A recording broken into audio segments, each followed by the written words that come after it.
الملك سلمان يطرد تركي آل الشيخ من وظيفته بسبب موسم الرياض. في تطور مفاجئ، انتشرت أنباء عن إصدار الملك سلمان قراراً بإقالة تركي آل الشيخ من منصبه كرئيس لهيئة الترفيه، وذلك على خلفية الجدل الكبير الذي أثارته فعاليات موسم الرياض الأخيرة.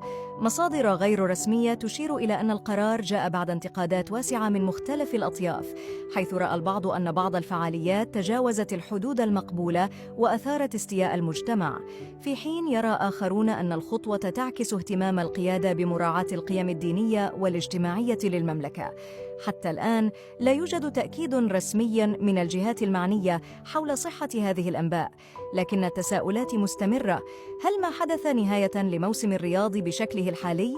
وما هو مستقبل هيئة الترفيه بعد هذه الأحداث؟